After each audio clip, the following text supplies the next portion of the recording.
평생 살아온 길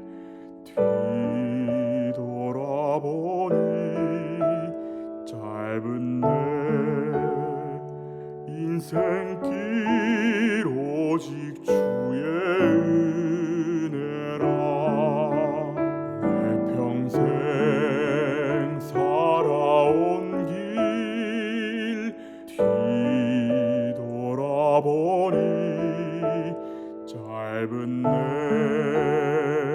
인생길 오직 주의 은혜라.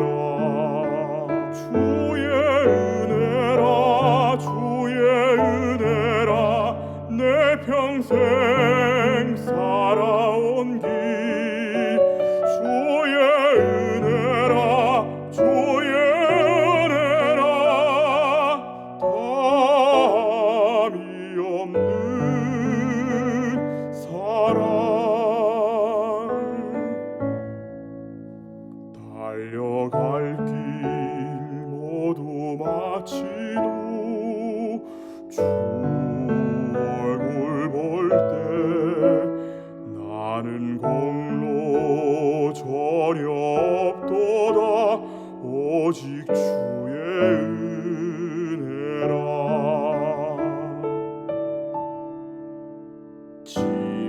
지금까지 지내온 것 주의 크신 은혜라. 한이 없는 주의 사랑 어찌로 말하랴. 자나깨나 주의 손이 항상 살펴주시고 모든 일을 주 안에서 형통하게 하시네. 주의 은혜라 주의 은혜라 내 평생 살아온 길 주의 은혜라 주의 은혜라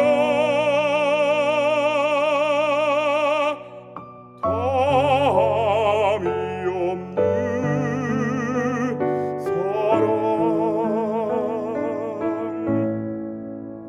달려갈 길 모두 마친 후 주 얼굴 볼 때 나는 공로 전혀 없도다 오직 주의 은혜라.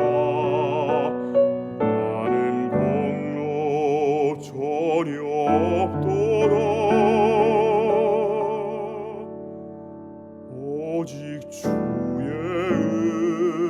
은혜라.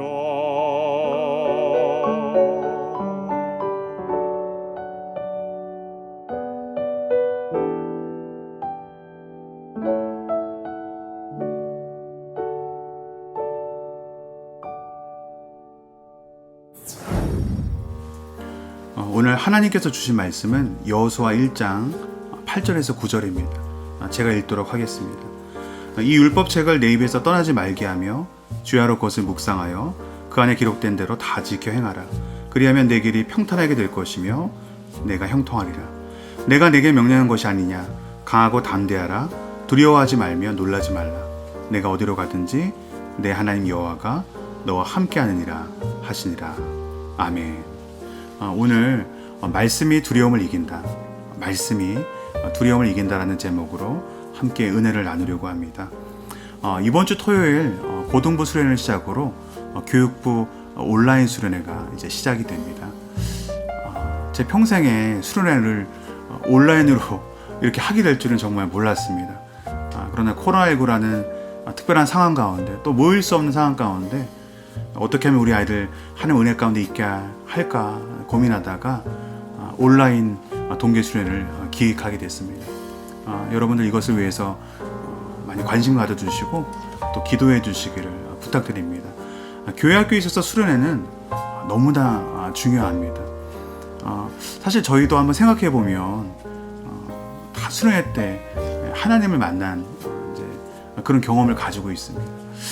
저는요 수련회를 통해서 적지 않은 아이들이 하나님을 통해서 변화되는 것을 많이 경험했습니다. 언젠가 한 아이가요 그 아침 식사할 때까지 수련회 안 간다고 얼마나 싸운 겁니다.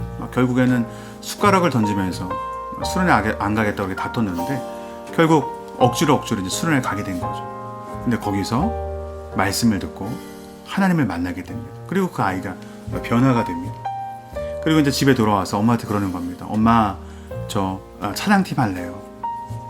이 얘기를 듣고 엄마가 아주 뒤로 넘어가셨어요. 그리고 저희가 직접 문자를 보내셨습니다. 문자 내용이 이렇습니다. 목사님, 하나님이 살아계시기는 살아계시네요. 하나님의 말씀이 이렇게 대단합니다. 이 아이에게 말씀이 들어가니까 이 아이가 변화가 되는 것이죠. 하나님의 말씀이 들어가면 하나님 만져주시면 우리 아이들을 변하게 됩니다. 그래서 교회 학교는 어떻게 하면 우리 아이들 하나님 만날 수 있게 할까? 그것에 아주 몸부림을 칩니다. 그래서 수련회도 그렇고 성경학교에도 그렇고 모든 프로그램의 목적은 우리 아이들이 하나님을 만나게 하는데 목적이 있습니다. 왜냐하면 하나님을 모르는 인생은 하나님이 함께하지 않은 인생은 평생 두려움 가운데 벌벌 떨다가 죽을 수밖에 없는 비참한 인생이기 때문에 그렇습니다. 우리 생각해보면 지금까지 살아오면서 우리 인생이 쉽지 않았습니다. 우리 죽을 수도 있었고 큰 죄를 지을 수도 있었고 또 하나님의 영영 떠날 수도 있었죠. 근데 하나님께서 은혜 주셔서 우리 지금 여기 있는 거 아닙니까? 근데 우리 아이들이 살아갈 인생은요 훨씬 더 우리보다 어려운 인생일 겁니다. 더 신앙생활하기 어려운 시기일 겁니다. 근데 그 아이들에게 하나님 함께하지 않는다면 우리 아이들 이 어려운 세상 어떻게 살아갈 수 있겠습니까? 우리 기성세대에게는요, 우리 부모 세대에게는 자녀를 믿음으로 잘 양육해야 하는 사명이 있습니다. 우리가 만난 하나님을 다음 세대도 만날 수 있게 우리가 도와야 됩니다. 근데 문제는 우리 힘으로 그것을 할 수 없다는 데 있죠. 하나님이 우리 아이들을 만나주셔야 그게 가능합니다. 우리 아이들이 하나님의 말씀을 붙들어야 하는 것이죠. 오늘 성경 말씀의 본문인 여호수아 1장도 출애굽 2세대, 다음 세대의 이야기입니다. 이제 그 이스라엘 민족의 가나안 입성을 앞두고 엄청난 일이 벌어지게 됩니다. 이제 들어가기만 했는데 다 되는데 그 가나안 앞에서 모세가 죽습니다. 민족의 지도자이자 아버지인 모세가 그 앞에서 죽어요. 이제 다 됐는데 이제 가서 가나안 거류민과 싸우기만 하면 되는데 우리는 곡괭이밖에 없는데 상대는 철기 군대가 있는 거예요. 근데 그런 어려운 상황 가운데 모세가 죽은 겁니다. 이스라엘 민족에게 있어서 모세의 죽음은요 절망 그 자체였습니다. 갑자기 덜컥 후계자가 된 여호수아는 더 기가 막힙니다. 그는 모세와 달리 후계자 훈련을 받지 않았어요. 그는 단지 모세의 부관이었습니다. 평범한 여호수아와 달리 모세는요 이집트 왕국에서 엘리트 교육을 받았고요 미디안 광야에서 40년간 영성 훈련도 했습니다. 또 모세는요 한 번 맡겨진 일은 끝까지 그 일을 해내는 어떤 영적인 야성도 있었어요. 지금도 이스라엘 민족이 가장 존경하는 인물이 바로 모세입니다. 여러분 아시겠지만요 훌륭한 지도자의 후임으로 가는 것은요 너무나 어려운 일입니다. 여러분 예전에 박주정 선수가 뛰었던 영국 프리미엄 리그에 맨체스터 유나이티드라는 축구팀이 있습니다. 거기에는요 알렉슨 퍼거슨 감독이라는 아주 전설적인 감독이 있습니다. 이 감독은요 27년간 감독 생활하면서 무려 38개의 우승컵을 들어올려요. 그의 감독 생활 다 합치면요 무려 우승컵이 50개나 됩니다. 이 사람의 인기가 어느 정도인가? 이 퍼거슨 감독이 마지막 경기 때 씹었던 껌이요 경매를 통해서 무려 5억 8천만 원에 팔렸습니다. 그만큼 이 퍼거슨 감독은 레전드, 전설입니다. 근데 이 감독의 후임으로 온 감독은 얼마나 힘들어지겠습니까? 잘하면 당연한 것이고 못하면 이 퍼거슨 감독이랑 비교되면서 지탄을 받기 일쑤였습니다. 수없이 많은 훌륭한 후임 감독들이 왔지만요 결국 이 퍼거슨 감독의 그림자를 넘지 못하고 결국 다 하차했습니다. 여러분 하나님이 여호수아를 그 위대한 모세의 후임자로 삼으셨어요. 그리고 여호수아에게 가나안으로 전진해서 그 땅을 정복하라고 말씀하십니다. 근데 그 일을 여호수아가 못합니다. 왜요? 두렵기 때문이죠. 내가 어떻게 모세와 같은 일을 할 수 있겠습니까? 나는 나를 압니다. 나는 그런 깜이 아닙니다. 여호수아는 자기 자신을 너무나 잘 알고 있었어요. 근데 그가 알고 있는 것이 또 한 가지 있었습니다. 그는 모세의 부관이었어요. 그래서 모세의 지근거리에서 그 모세의 모습을 다 보았던 겁니다. 이스라엘 민족이 어떻게 출애굽하게 됐는지, 이스라엘 민족이 40년의 그 광야 생활 가운데 어떻게 살았는지 그는 다 봤습니다. 그것은 인간의 힘이 아닌 전적인 하나님의 은혜였던 거죠. 모세는 분명 하나님의 위대한 종이었습니다. 그러나 그는 하나님이 사용하시는 또한 도구에 불과했던 겁니다. 그렇게 모세가 위대한 것 같지만 하나님이 위대하셨습니다. 실제로 하나님이 다 하신 거죠. 여러분 한국교회도 수없이 많은 신앙의 거인들이 있어요. 한경직 목사님, 주기철 목사님, 선영원 목사님, 너무나 위대한 신앙의 거인들이 있습니다. 그러나 그들이 위대한 거 아닙니다. 사람은 모두 헛기입니다. 그들 안에 있는 하나님이 위대하신 겁니다. 그 하나님께서 여호수아에게 내가 너와 함께하며 그 땅을 너에게 주신다고 이제 약속을 하십니다. 근데 여호수아는 그럼에도 불구하고 여전히 두려움에 붙들려 있어요. 두려워하면 안 되는데 해봤자 소용도 없는데 그래도 이 여호수아가 두려움에 붙들려 있는 겁니다. 그래서 우리는 알아야 됩니다. 두려움은 두려워할 이유가 있어서 두려워하는 것이 아니라 두려움은 영적으로 볼 때 속이는 영입니다. 실체가 없어요. 근데 그럼에도 불구하고 한번 붙들리면 옴짝달싹 못하게 하는 것이 바로 두려움입니다. 그렇게 성경은요 두려워하지 말라고 쉴 새 없이 얘기합니다. 여러분 성경에 두려워하지 말라는 말이 얼마나 많이 써져 있는지 아십니까? 무려 366번 두려워하지 말라는 말이 나옵니다. 그리고 두려워하지 않을 수 있는 그 비결을 말해줍니다. 그게 뭡니까? 두려워하는 것보다 더 강한 것을 붙들어라. 성경은 그렇게 말하죠. 8절입니다. 1장 8절 제가 읽겠습니다. 이 율법책을 내 입에서 떠나지 말게 하며 주야로 그것을 묵상하고 그 안에 기록된 대로 다 지켜 행하라. 그리하면 내 길이 평탄하게 될 것이며 내가 형통하리라. 하나님의 말씀을 붙잡고 묵상해라.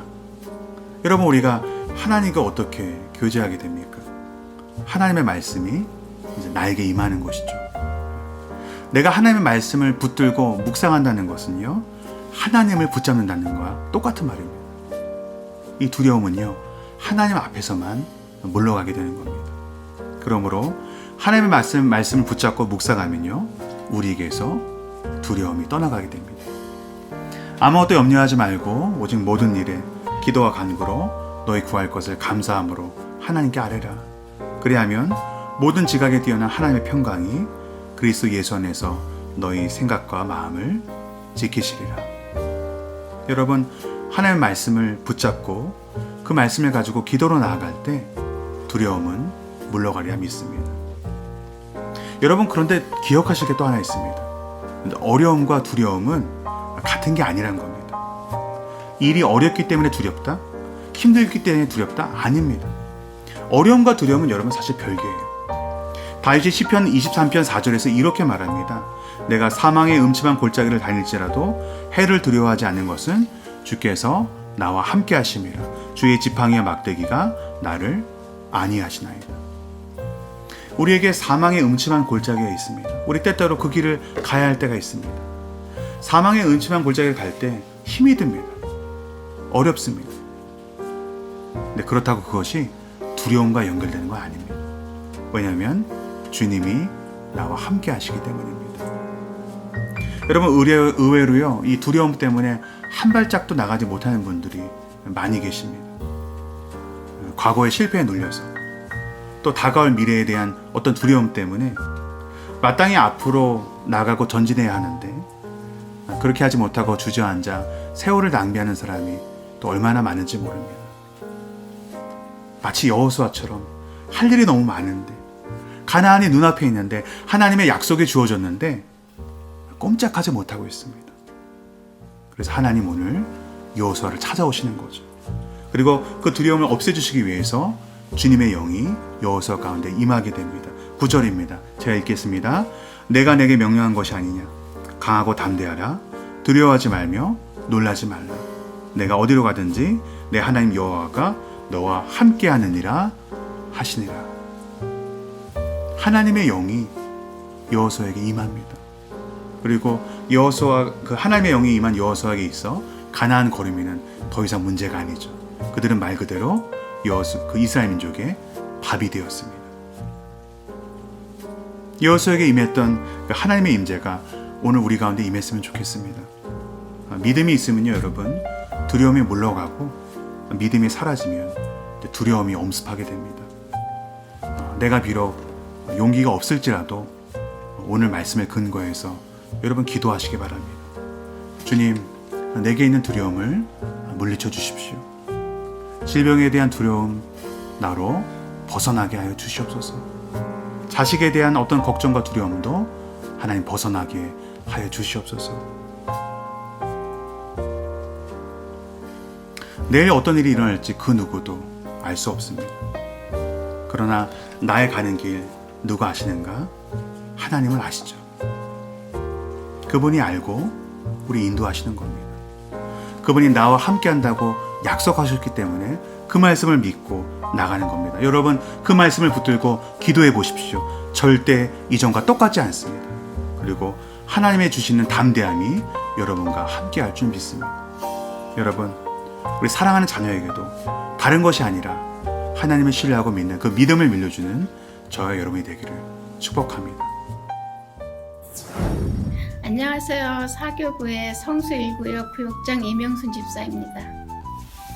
안녕하세요. 7교구 진리구역 김경한 집사입니다. 네, 안녕하세요. 저는 5교구 서대문 부부구역 성동훈 집사입니다.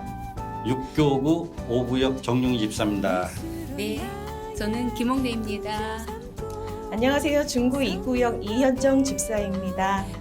예, 안녕하세요. 저는 2교구 대림 21구역 김성자 집사입니다.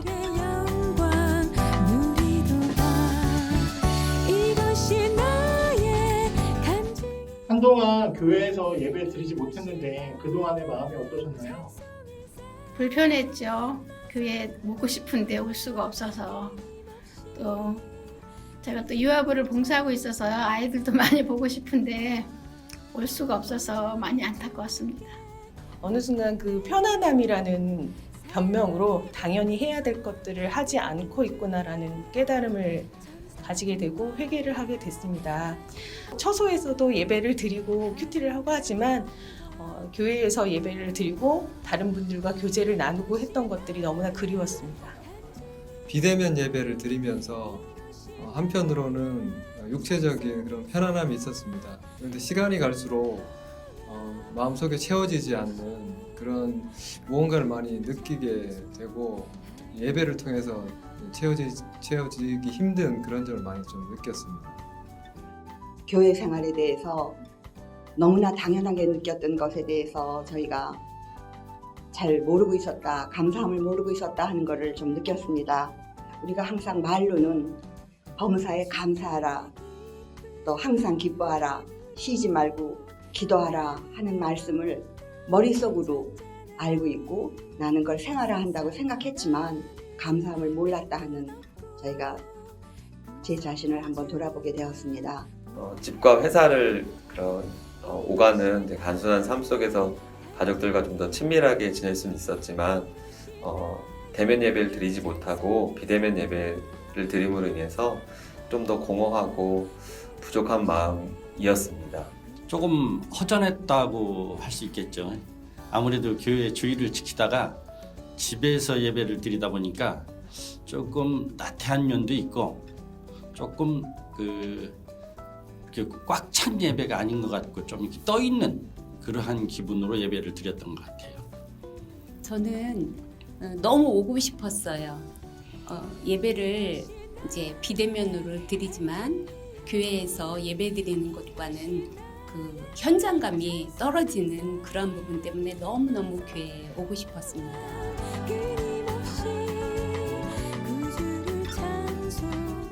네, 우선 자유롭게 교회를 올 수 있다는 것만으로도 너무 기대가 되었고요. 또 예전 평상시보다 이제 예배를 자유롭게 드릴 수 없는 상황에서 교회로 오는 그런 환경들이 좀 더 제가 어제부터 좀 더 준비하는 마음으로 기대하는 마음으로 주일 예배를 드리게 되었고 또 주일 예배를 드리는 그 시간과 그런 함께하는 그런 성도들이 있어서 그 예배가 조금 전의 예배들보다 좀 더 복되고 은혜가 되었던 아주 따뜻한 시간이었던 것 같습니다. 현장 예배에 오겠다고 신청을 하고 정말 주일을 너무나 손꼽아 기다렸습니다. 오늘 오랜만에 교회에 와서 아침 일찍 일어나서 준비를 하고 또 너무나 설레는 마음으로 교회를 왔는데요. 예배당에 들어서니까 정말 감격스럽고 감사한 마음만 가득했습니다. 그런 제 마음을 느끼면서도 또 한편으로는 그런 코로나 이전에 내가 과연 이 예배에 임하는 자세가 태도가 어땠는가 이런 것들 다시 되돌아보는 계기가 되었고 많은 회개를 하게 되었습니다. 마치 본가에 온 것처럼 이렇게 좀 차분하고 반갑고 좀 이렇게 진정성 있는 그러한 좀 엄숙한 그러한 느낌을 받았습니다. 저는 다시 한번 가슴이 뛰는 그러한 열정이 살아나는 그러한 시간이 되었습니다. 오랜만에 정말 오고 싶었던 예배당에 오니까 다시 내가 가졌던 젊은 날의 비전이 다시 살아나는 듯한 그러한 열정이 오늘 대면 예배를 드리면서 살아나는 그러한 심정이었습니다.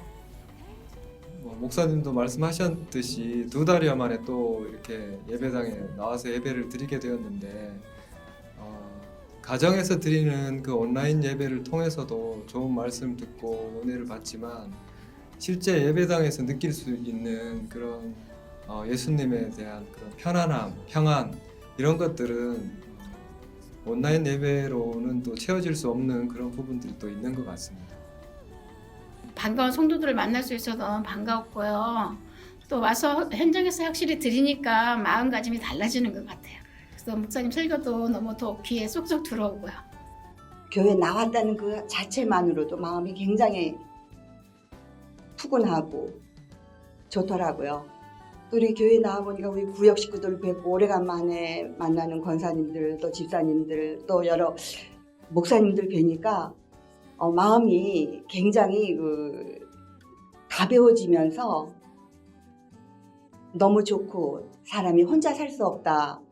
항상 함께하고 그런 날들이 꼭 오기를 간절히 바라봅니다.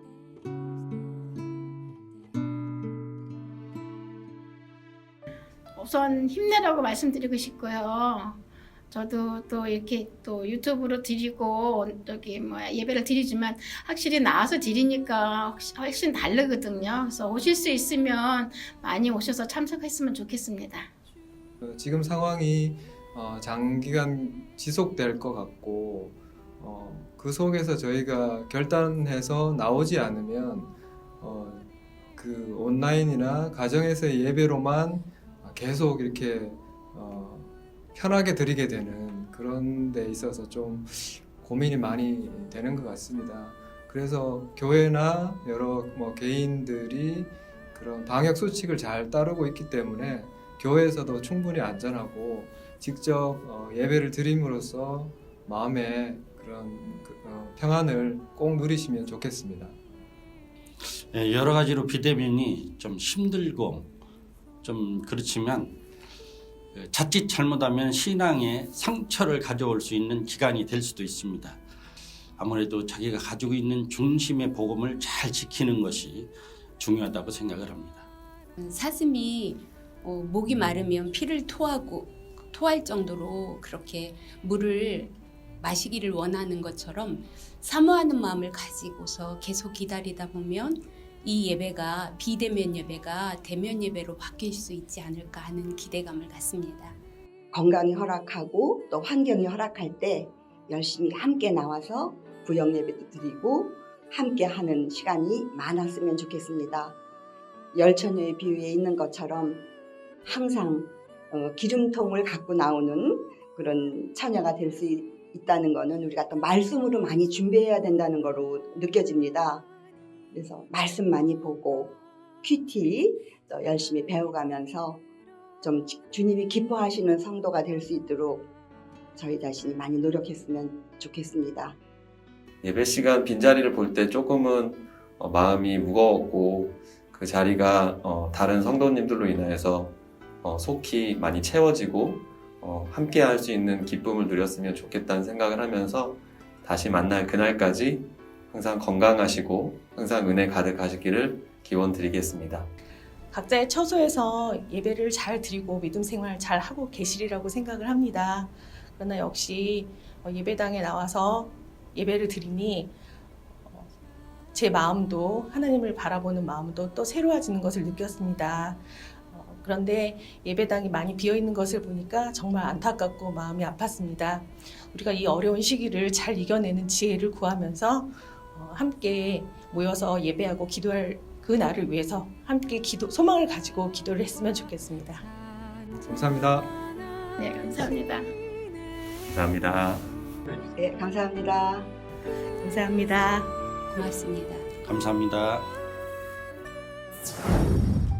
무신론을 증명하라.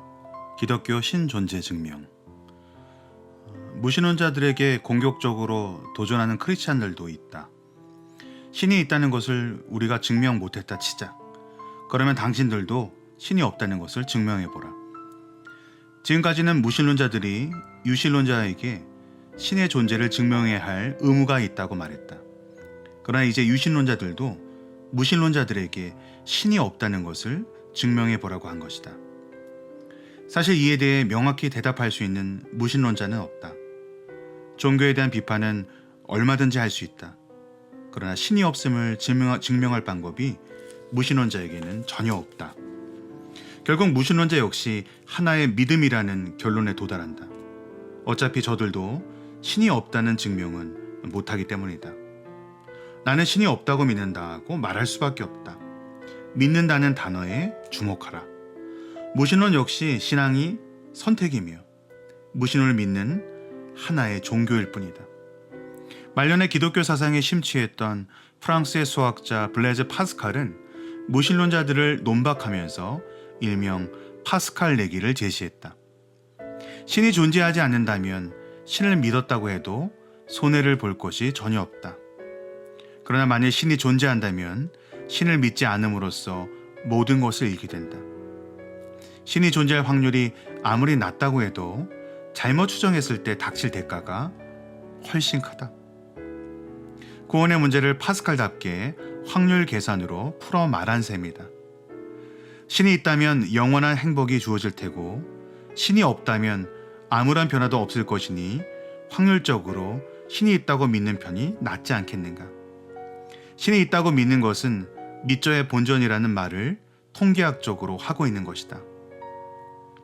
무신론자들이 제일 싫어하는 말이 있다.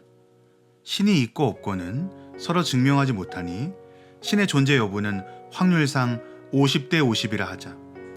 신의 존재를 믿지 않는 당신들은 살 수 있는 확률이 50%라는 것만 믿고 63빌딩에서 뛰어내리는 사람과 무엇이 다른가?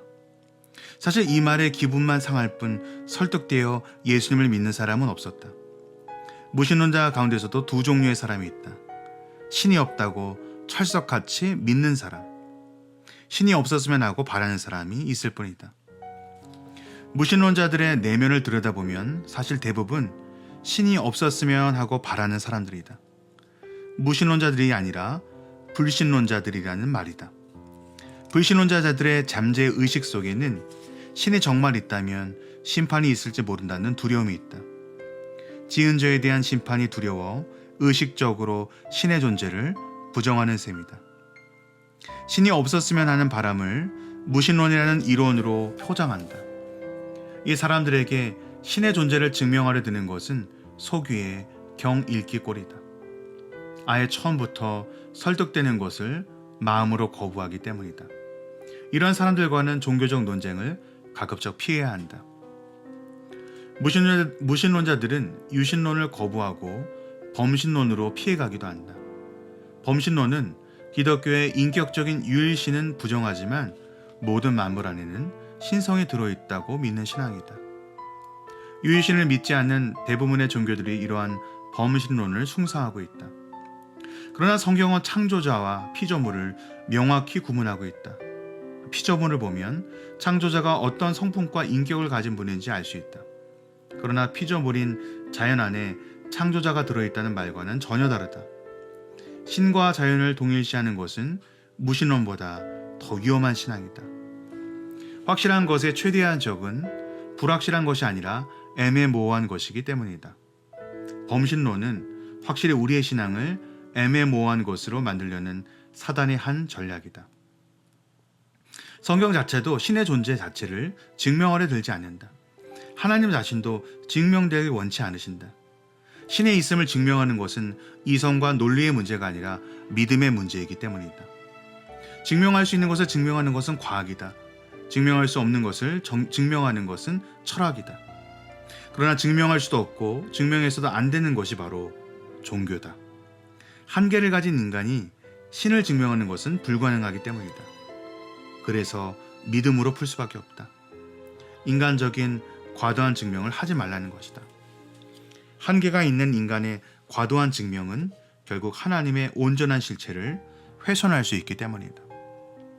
신의 존재가 설령 논리적으로 증명되었다 하더라도 무신론자들이 신의 존재를 믿게 되는 건 아니다. 세상에 상대방을 개종시킬 만한 논리는 없다. 사람들은 논리의 힘에 설득당해 신의 존재를 믿지 않는다. 신의 증명도 불가능하지만 설령 증명된다 해도 사람들이 믿는 것은 아니다. 신은 증명되어 믿는 것이 아니다. 그러나 믿으면 증명이 된다. 믿었더니 경험되는 것이 신이다. 그래서 믿음은 신의 영역이며 선물이라고 한다. 믿음의 선물은 지성인과 비지성인의 차별을 두지 않는다. 지성의 유무와는 전혀 상관없다. 믿음을 주시는 분 하기 나름이기 때문이다. 믿음의 선물을 받은 사람만 믿을 수 있다. 어떤 논리도 믿음의 영역을 대신할 수 없다. 신의 피조물인 인간에 의해 증명되는 존재라면 엄밀히 말해 더 이상 신이 될 수 없다. 유한하며 무지무능한 인간에 의해 무한하며 전지전능한 하나님이 완전히 증명될 수 있겠는가? 증명될 수 없어야 신이다.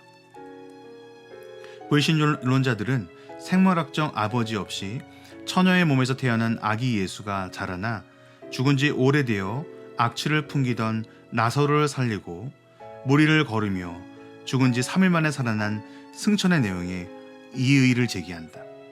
인간적으로 불가능하다고 시비를 거는 것이다. 답은 단순하다.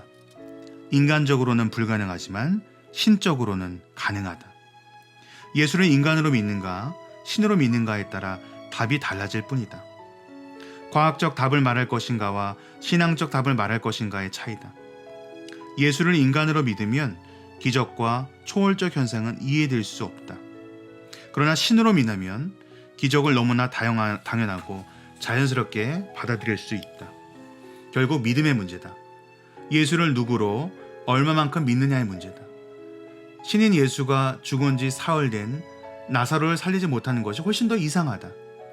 그러나 예수를 인간으로 믿는 사람들에게는 예수가 죽은 나사로를 살리셨다는 내용이 절대 믿어질 리 없다. 신은 시간과 공간의 제한을 받지 않으신다. 그러나 사람은 시간과 공간 개념에 매여 있다. 언어적 한계도 있다. 이런 인간이 신의 존재를 증명하는 것 자체가 무모한 시도 아니겠는가. 그래서 하나님은 성경 어디에도 우리더러 하나님의 존재를 증명하라고 요구하신 적이 없다. 한다 해도 불가능하며 증명해도 부정확해 쓸모가 없기 때문이다. 개미들은 인간이 존재한다는 것을 어떻게 증명할까? 이것만 생각해봐도 아마 비슷한 결론이 나올 것이다.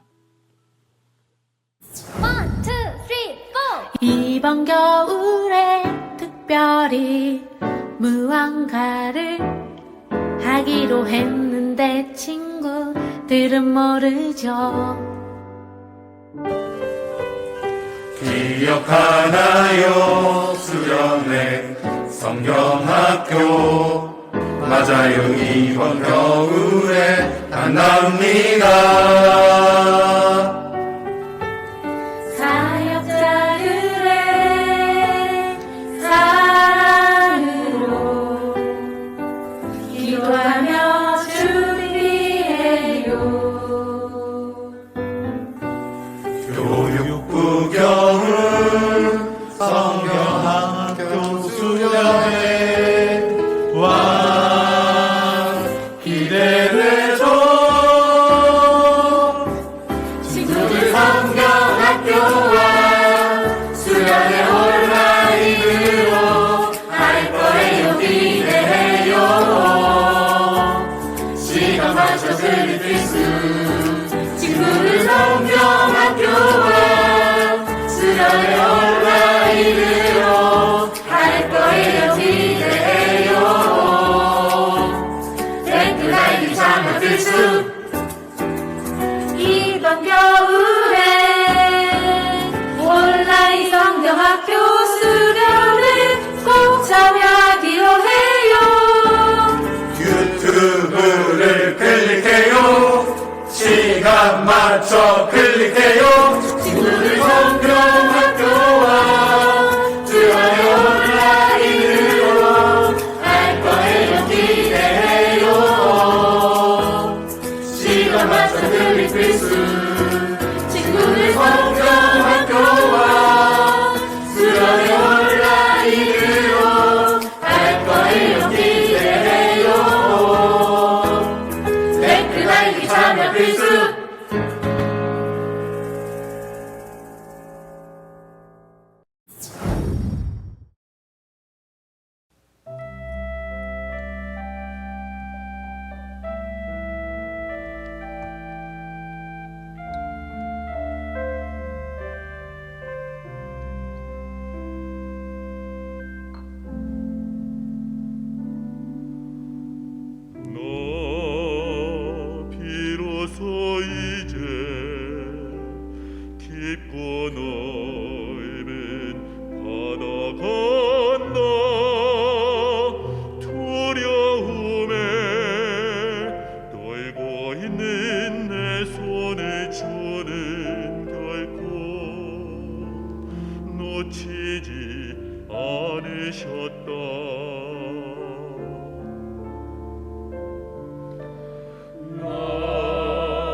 온전한 사랑 그대 아니면 나서지 못하네. 이제 나 사는 것 아니요 오직 예수 내 안에 살아계시니 나의 능력 아닌 주의 능력으로 이제 주와 함께 살리라. 오직 은혜로 나 살아가리라. 십자가의 그 사랑 주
창세기 7장.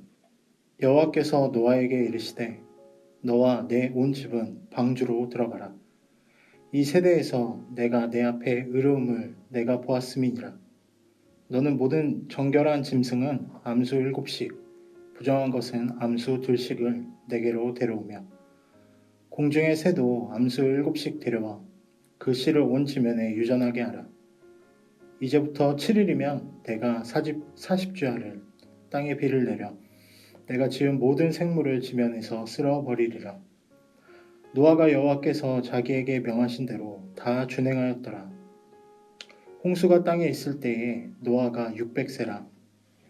노아는 아들들과 아내와 며느리들과 함께 홍수를 피하여 방주에 들어갔고 정결한 짐승과 부정한 짐승과 새와 땅에 기는 모든 것은 하나님이 노아에게 명하신 대로 암수 2씩 노아에게 나아와 방주로 들어갔으며 7일 후에 홍수가 땅에 덮이니 노아가 600세 되던 해 둘째 달 곧 그 달 11의 날이라. 그날에 큰 기쁨의 샘들이 터지며 하늘의 창문들이 열려 40주야를 비가 땅에 쏟아졌더라. 곧 그날에 노아와 그의 아들 셈, 함, 야벳과 노아의 아내와 세 며느리가 다 방주로 들어갔고 그들과 모든 들짐승이 그 종류대로 모든 가축이 그 종류대로 땅에 기는 모든 것이 그 종류대로 모든 새가 그 종류대로 무릇 생명의 기운이 있는 육체가 둘씩 노아에게 나와 방주로 들어갔으니 들어간 것들은 모든 것이 암수라 하나 하나님이 그에게 명하신 대로 들어가매 여호와께서 그를 들여보내고 문을 닫으시니라. 홍수가 땅에 40일 동안 계속된지라. 물이 많아져 방주가 땅에 떠올랐고 물이 더 많아져 땅에 넘침에 방주가 물 위에 떠다녔으며 물이 땅에 더욱 넘침에 천하의 높은 산들이 다 잠겼더니 물이 불어서 15규빗이나 오르니 산들이 잠긴지라. 땅 위에 움직이는 생물이 다 죽었으니 곧 새와 가축과 들짐승과 땅에 기는 모든 것과 모든 사람이라. 육지에 있어 그 코에 생명의 기운에 숨이 있는 것은 다 죽었더라. 지면의 모든 생물을 쓸어버리시니 곧 사람과 가축과 기는 것과 공중의 새까지라. 이들은 땅에서 쓸어버림을 당하였으되 오직 노아와 함께 방주에 있던 자들은 남았더라. 물이 150일을 땅에 넘쳤더라. 8장. 하나님이 노아와 그와 함께 방주에 있는 모든 들짐승과 가축을 기억하사 하나님이 바람을 땅 위에 불게 하심에 물이 줄어들었고 기품의 샘과 하늘의 창문이 닫히고 하늘에서 비가 그치매 물이 땅에서 물러가고 점점 물러가서 150일 후에 줄어들고 일곱째 달 곧 그 달 11의 날에 방주가 아라랏 산에 머물렀으며 물이 점점 줄어들어 열째 달 곧 그 달 초 하룻날에 산들의 봉우리가 보였더라. 40일을 지나서 노아가 그 방주에 낸 창문을 열고 까마귀를 내놓음에 까마귀가 물이 땅에서 마르기까지 날아 왕래하였더라. 그가 또 비둘기를 내놓아 지면에서 물이 줄어들었는지 알고자 하매 온 지면에 물이 있으므로 비둘기가 발 붙일 곳을 찾지 못하고 방주로 돌아와 그에게로 오는지라. 그가 손을 내밀어 방주 안 자기에게로 받아들이고 또 7일을 기다려 다시 비둘기를 방주에서 내놓음에 저녁 때에 비둘기가 그에게로 돌아왔는데 그 입에 감람나무 새 잎사귀가 있는지라. 이에 노아가 땅에 물이 줄어든 줄 알았으며 또 7일을 기다려 비둘기를 내놓음에 다시는 그에게로 돌아오지 아니하였더라. 601년 첫째 달 곧 그 달 초 하룻날에 땅 위에서 물이 거친지라. 노아가 방주 뚜껑을 제치고 본즉 지면에서 물이 거쳤더니 둘째 달 21의 날에 땅이 말랐더라. 하나님이 노아에게 말씀하여 이르시되 너는 내 아내와 내 아들들과 내 며느리들과 함께 방주에서 나오고 너와 함께한 모든 혈육 있는 생물 곧 새와 가축과 땅에 기는 모든 것을 다 이끌어내라. 이것들이 땅에서 생육하고 땅에서 번성하리라 하시매 노아가 그 아들들과 그의 아내와 그 며느리들과 함께 나왔고 땅 위의 동물 곧 모든 짐승과 모든 기는 것과 모든 새도 그 종류대로 방주에서 나왔더라. 노아가 여호와께 제단을 쌓고 모든 정결한 짐승과 모든 정결한 새 중에서 제물을 취하여 번제로 제단에 드렸더니 여호와께서 그 향기를 받으시고 그 중심에 이르시되 내가 다시는 사람으로 말미암아 땅을 저주하지 아니하리니 이는 사람의 마음이 계획하는 바가 어려서부터 약함이라. 내가 전에 행한 것 같이 모든 생물을 다시 멸하지 아니하리니 땅이 있을 동안에는 신음과 거둠과 추위와 더위와 여름과 겨울과 낮과 밤이 쉬지 아니하리라. 9장 하나님이 노아와 그 아들들에게 복을 주시며 그들에게 이르시되 생육하고 번성하여 땅에 충만하라. 땅의 모든 짐승과 공중의 모든 새와 땅에 기는 모든 것과 바다의 모든 물고기가 너희를 두려워하며 너희를 무서워하리니 이것들은 너희의 손에 붙였음이니라. 모든 산 동물은 너희의 먹을 것이 될지라. 채소같이 내가 이것을 다 너희에게 주노라. 그러나 고기를 그 생명되는 피째 먹지 말 것이니라. 내가 반드시 너희의 피, 곧 너희의 생명의 피를 찾으리니 짐승이면 그 짐승에게서 사람이나 사람의 형제면 그에게서 그의 생명을 찾으리라. 다른 사람의 피를 흘리면 그 사람의 피도 흘릴 것이니 이는 하나님이 자기 형상대로 사람을 지으셨음이니라. 너희는 생육하고 번성하여 땅에 가득하여 그 중에서 번성하라 하셨더라. 하나님이 노아와 그와 함께한 아들들에게 말씀하여 이르시되 내가 내 언약을 너희와 너희 후손과 너희와 함께한 모든 생물 곧 너희와 함께한 새와 가축과 땅의 모든 생물에게 세우리니 방주에서 나온 모든 것 곧 땅의 모든 짐승에게니라. 내가 너희와 언약을 세우리니 다시는 모든 생물을 홍수로 멸하지 아니할 것이라. 땅을 멸한 홍수가 다시 있지 아니하리라. 하나님이 이르시되 내가 나와 너희와 및 너희와 함께하는 모든 생물 사이에 대대로 영원히 세우는 언약의 증거는 이것이니라. 내가 내 무지개를 구름 속에 두었나니 이것이 나와 세상 사이의 언약의 증거니라. 내가 구름으로 땅을 덮을 때에 무지개가 그 구름 속에 나타나면 내가 나와 너희와 및 육체를 가진 모든 생물 사이에 내 언약을 기억하리니 다시는 물이 모든 육체를 멸하는 홍수가 되지 아니할지라. 무지개가 구름 사이에 있으리니 내가 보고 나 하나님과 모든 육체를 가진 땅의 모든 생물 사이에 영원한 언약을 기억하리라. 하나님이 노아에게 또 이르시되 내가 나와 땅에 있는 모든 생물 사이에 세운 언약의 증거가 이것이라 하셨더라. 방주에서 나온 노아의 아들들은 셈과 함과 야벳이며 함은 가나안의 아버지라. 노아의 이 세 아들로부터 사람들이 온 땅에 퍼지니라. 노아가 농사를 시작하여 포도나무를 심었더니 포도주를 마시고 취하여 그 장막 안에서 벌거벗은지라. 가나안의 아버지 함이 그의 아버지의 하체를 보고 밖으로 나가서 그의 두 형제에게 알리매 셈과 야벳이 옷을 가져다가 자기들의 어깨에 메고 뒷걸음쳐 들어가서 그들의 아버지의 하체를 덮었으며 그들이 얼굴을 돌이키고 그들의 아버지의 하체를 보지 아니하였더라. 노아가 술이 깨어 그의 작은 아들이 자기에게 행한 일을 알고 이에 이르되 가나안은 저주를 받아 그의 형제의 종들이 종이 되기를 원하노라 하고 또 이르되 셈의 하나님 여호와를 찬송하리로다. 가나안은 셈의 종이 되고 하나님이 야벳을 창대하게 하사 셈의 장막에 거하게 하시고 가나안은 그의 종이 되게 하시기를 원하노라 하였더라. 홍수 후에 노아가 350년을 살았고 그의 나이가 950세가 되어 죽었더라.